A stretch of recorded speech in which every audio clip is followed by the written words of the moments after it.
सूर्य ग्रह धरती पर ऊर्जा का सबसे बड़ा स्रोत है, इसलिए सूर्य को नवग्रहों में राजा की उपाधि प्राप्त है। वैदिक ज्योतिष में सूर्य को एक ग्रह के रूप में माना जाता है और सूर्य के द्वारा व्यक्ति को जीवन, ऊर्जा एवं बल की प्राप्ति होती है। सूर्य आत्मा, पिता, पूर्वज, राज्य, सम्मान, नेत्र और राजनीति का कारक ग्रह है। ऐसे में कुंडली में सूर्य के शुभ प्रभाव जातक को विभिन्न क्षेत्र में उच्च पद और मान सम्मान की प्राप्ति करवाते हैं। वहीं अगर दूसरी तरफ सूर्य कुंडली में अशुभ प्रभाव दे रहे हैं तो जातक में आंखों से संबंधित समस्या, पिता को कष्ट और पितृदोष जैसी स्थिति बन जाती है। इसलिए सूर्य के गोचर के दौरान जातक को किस तरह का परिणाम प्राप्त होगा, यह केवल एक बात पर निर्भर करता है कि उस गोचर के दौरान सूर्य किस राशि में और किस भाव में उपस्थित होंगे। वैदिक ज्योतिष में सूर्य ग्रह का महत्व बहुत अधिक है। यह सबसे मजबूत ग्रहों में से एक ग्रह है जो शक्ति, स्थिर, अधिकार और प्रभुत्व का प्रतिनिधित्व करता है। सूर्य ग्रह सरकारी क्षेत्र में नौकरियों को प्राप्त करने के लिए और राजनीति में सम्मानित पदों के लिए जिम्मेदार होता है। यह मंगल की राशि मेष राशि में उच्च की स्थिति में और शुक्र की तुला राशि में सबसे नीच अवस्था में होते हैं। अब यह बुध की कन्या राशि से निकलकर शुक्र की स्वामित्व वाली तुला राशि में जाने वाले हैं। तुला राशि में सूर्य नीच की अवस्था में होते हैं, तो इस समय अवधि में लोगों में असंतोष की भावना देखी जाएगी। इस समय अवधि में लोगों को अपने सम्मान और अधिकार के लिए अक्सर चिंतित रहना पड़ेगा। इस समय अवधि में जीवन में आनंद की कमी देखी जाएगी। आपको यह भी लग सकता है कि आपके द्वारा किए गए कार्यों का आपको अच्छा फल या शुभ फल आपको नहीं मिल पा रहा है। साथ ही साथ ऊर्जा और जीवन शक्ति में भी कमी महसूस होगी। तुला राशि में सूर्य का गोचर 17 अक्टूबर 2021 को दोपहर 1 बजे होने जा रहा है। तो सूर्य के इस तुला राशि में गोचर से हमारी जो 12 राशियां हैं उसमें से प्रथम की 6 राशियां, जिसमें मेष, वृष, मिथुन, कर्क, सिंह, कन्या, इन 6 राशियों के बारे में हम आज की वीडियो में चर्चा करेंगे। बाकी बची हुई जो 6 राशियां हैं उनके बारे में हम कल की वीडियो में चर्चा करेंगे कि सूर्य के अपने नीच राशि में गोचर से इन 12 राशियों पर क्या क्या प्रभाव पड़ेगा। तो वीडियो की शुरुआत करने से पहले अगर कोई दर्शक चैनल पर नए हैं तो चैनल को जरूर सब्सक्राइब कीजिए, साथ ही साथ बेल नोटिफिकेशन भी ऑन कर लीजिए, जिससे चैनल पर अपलोड होने वाली हर एक वीडियो का नोटिफिकेशन सबसे पहले आपके पास पहुंचे। तो चलिए शुरुआत करते हैं आज की अपनी प्रथम राशि मेष राशि से। मेष राशि के लिए सूर्य पंचम भाव के स्वामी होते हैं और इस समय अवधि में विवाह और साझेदारी के 7वें भाव में गोचर करने जा रहे हैं। इस दौरान आप में अहंकार अधिक देखा जाएगा। अपने समुदाय और सहकर्मियों के बीच आप सम्मान हासिल करने के लिए अपने ज्ञान को बढ़ाने की आप कोशिश कर सकते हैं। यदि एक संयुक्त उद्यम में आप काम कर रहे हैं तो आपको सतर्क रहने की जरूरत होगी, क्योंकि यह समय अवधि आपके साथी या अधीनस्थों के साथ आपका संघर्ष करा सकता है।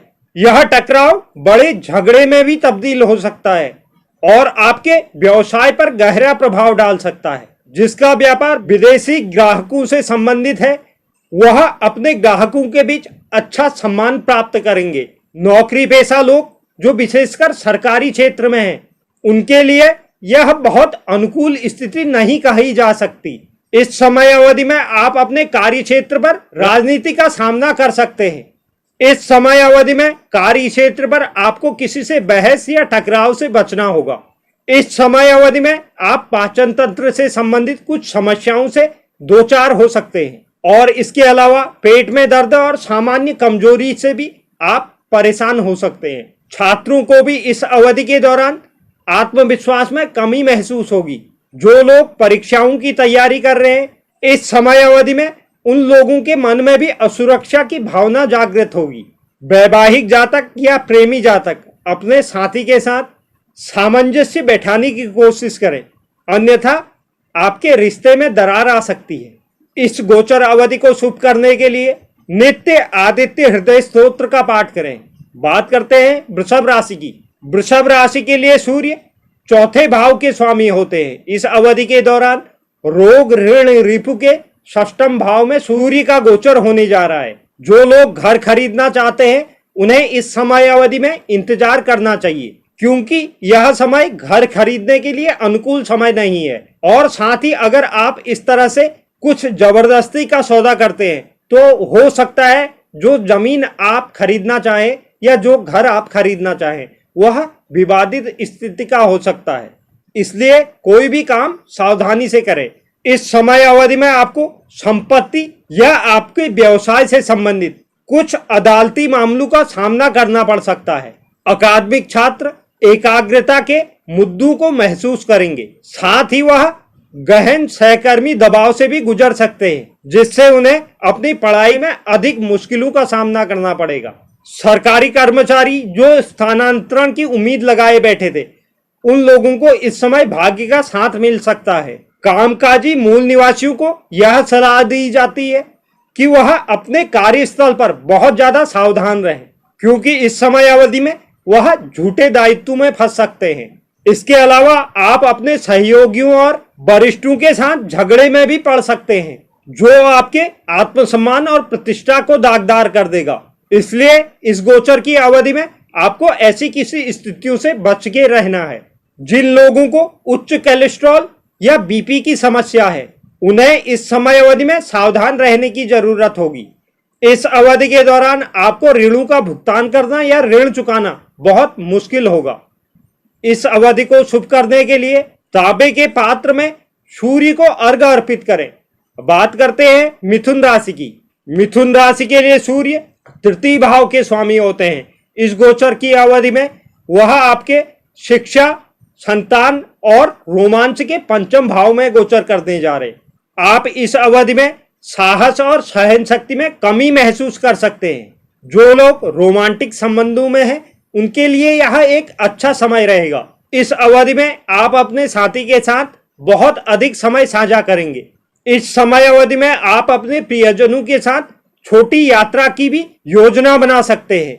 इस समय अवधि में छात्रों की एकाग्रता में सुधार देखा जाएगा, जो उन्हें कठिन अध्ययन करने के लिए प्रेरित करेगा। लेकिन इस समय अवधि के दौरान आपका अपने छोटे भाई बहनों के साथ संबंध अच्छे नहीं रहेंगे। इस समय अवधि में आपका और आपके छोटे भाई बहनों के बीच मतभेद की स्थिति बन सकती है। छात्रों को इस अवधि के दौरान सहकर्मी दबाव संभालने में मुश्किल हो सकती है।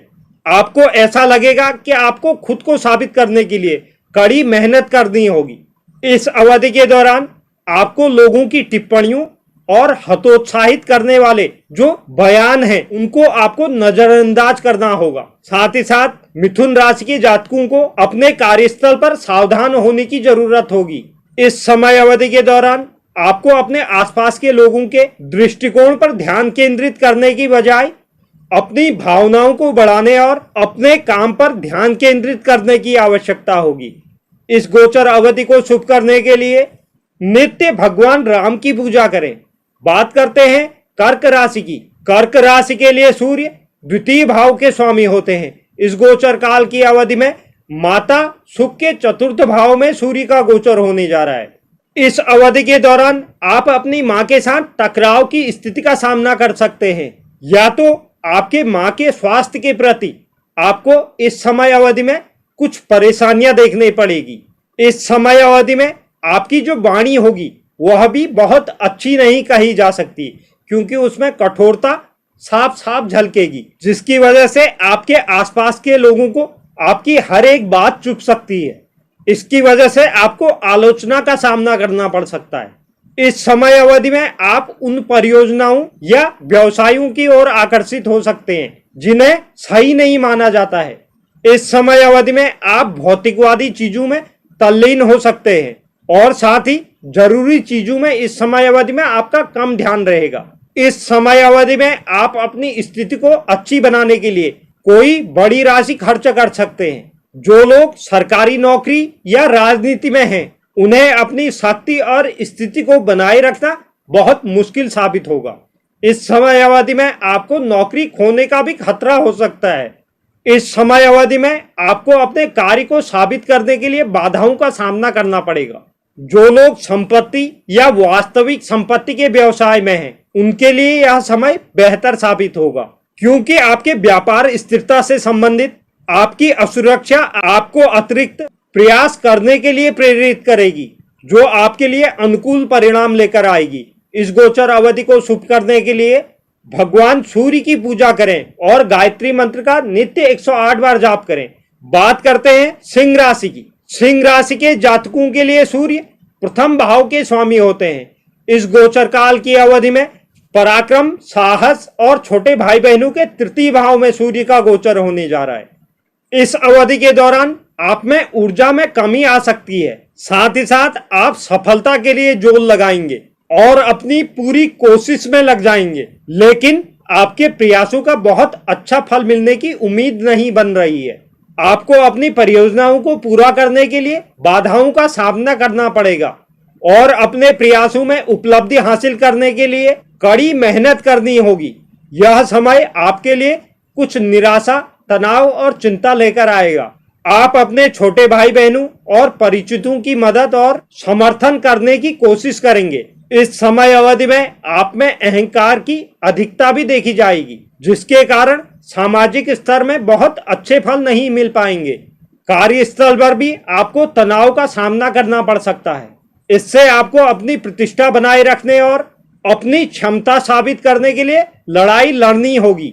इस समय अवधि में आपको अपने प्रतिस्पर्धियों से चुनौतियों का सामना भी करना पड़ सकता है।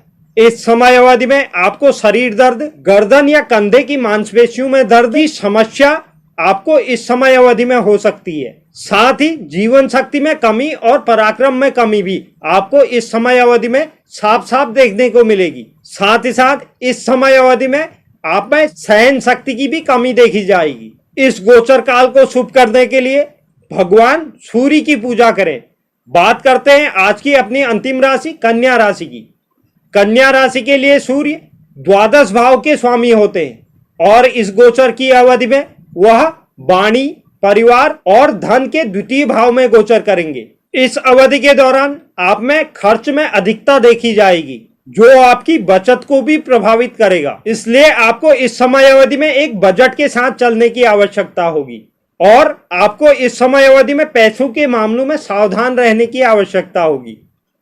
अन्यथा आपको इस समय अवधि में आपका कोई सावधि जमा या संपत्ति को तोड़ना पड़ सकता है। जो लोग बहुराष्ट्रीय कंपनियों में काम कर रहे हैं या विदेशी ग्राहकों के साथ काम कर रहे हैं, उनके लिए यह अवधि बहुत बेहतर साबित होगी। आप अपने उत्पादों और सेवाओं की अच्छी तरह से मार्केटिंग कर पाएंगे, लेकिन इस समय अवधि में आपको अपनी वाणी से सावधान रहना चाहिए और किसी के लिए भी पीठ पीछे बुराई नहीं करनी चाहिए, क्योंकि यह आपकी छवि को खराब कर सकता है और आपका अपमान भी हो सकता है। साथ ही साथ इस समय अवधि में आपको स्वास्थ्य से संबंधित कुछ समस्याओं का सामना भी करना पड़ सकता है। इसलिए आपको इस समय अवधि में संतुलित भोजन ही ग्रहण करना है। इस समय अवधि में आपको छोटी यात्राओं पर भी जाना पड़ सकता है और यात्राओं के दौरान सामान खोने की भी संभावना बन रही है। सूर्य का यह गोचर आपका अपने परिवार के लोगों के साथ विवाद की स्थिति पैदा कर सकता है। इसलिए आपको अपने परिवार के लोगों के दृष्टिकोण को समझना चाहिए। इससे आपकी बहुत समस्याएं हल हो सकती हैं। इस गोचर की अवधि में आप अपने दूर के रिश्तेदारों से लाभान्वित हो सकते हैं। इस गोचर काल को शुभ करने के लिए गाय को रोटी में गुड़ डालकर जरूर खिलाएं। तो यह थी हमारी प्रथम की 6 राशियां, जिसमें सूर्य के अपनी नीच राशि में गोचर से जो प्रभाव पड़ने जा रहा है उसके बारे में चर्चा हुई है। उम्मीद करता हूं आपको यह जानकारी पसंद आई होगी। जो भी दर्शक चैनल पर नए हैं, चैनल को आप जरूर सब्सक्राइब कीजिए। साथ ही साथ बेल नोटिफिकेशन भी ऑन कर लीजिए, जिससे चैनल पर अपलोड होने वाली हर एक वीडियो का नोटिफिकेशन सबसे पहले आपके पास पहुंचे। और आप वीडियो को लाइक के साथ शेयर भी कीजिए। साथ ही साथ आप कमेंट बॉक्स में अपनी राय भी जरूर लिखें। धन्यवाद।